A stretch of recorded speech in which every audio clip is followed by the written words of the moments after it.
You guys will find that you have passions, and having a passion is a gift. I think we all have passions, and you don't get to choose them. They pick you, but you have to be alert to them. You have to be looking for them. And when you find your passion, it's a fantastic gift for you because it gives you direction, it gives you purpose. You can have a job, or you can have a career, or you can have a calling. And the best thing is to have a calling. And if you find your passion, you'll have that, and all your work won't feel like work to you. Many kids and many grown-ups do figure out over time what their passions are. And sometimes we let I don't think it's that hard. I think what happens though sometimes is that we let our intellectual selves overrule those passions. And so that's what needs to be guarded against. My job, one of my jobs as the leader of Amazon, is to encourage people to be bold. And people love to focus on things that aren't yet working. And that's good, it's human nature. That kind of divine discontent can be very helpful. But it's incredibly hard to get people to take bold bets. And you need to encourage that. And if you're gonna take bold bets, they're going to be experiments, and if they're experiments, you don't know ahead of time whether they're going to work. Experiments are by their very nature prone to failure, but a few big successes compensate for dozens and dozens of things that didn't work.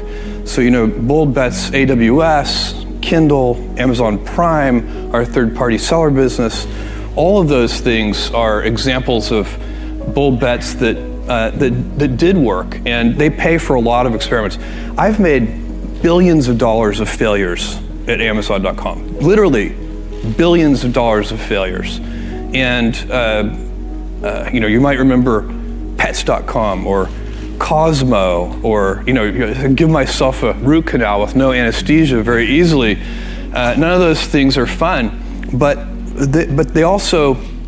they don't matter. What really matters is companies that don't continue to experiment, companies that don't embrace failure, they eventually get in a desperate position where the only thing they can do is make a kind of Hail Mary bet at the very end of their corporate existence.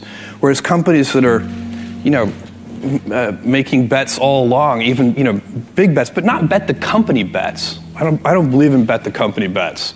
That's when you're desperate. That's the last thing you can do. It's not. You could be out of work and have terrible work-life balance. Even though you've got all the time in the world, right. You could just feel like, oh my God, I'm miserable, and you would be draining energy. And so you have to find that harmony. It's a much better word. And I think for most people, it's about meaning. People want to know that they're doing something interesting and useful.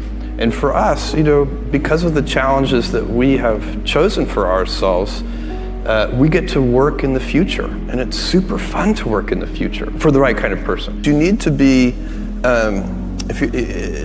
nimble and robust. So you need to be able to take a punch, and you also need to be quick and innovative and doing new things at a high speed. That's the best defense against the future. And you have to always be leaning into the future. If you're leaning away from the future is going to win every time. Never, ever, ever lean away from the future.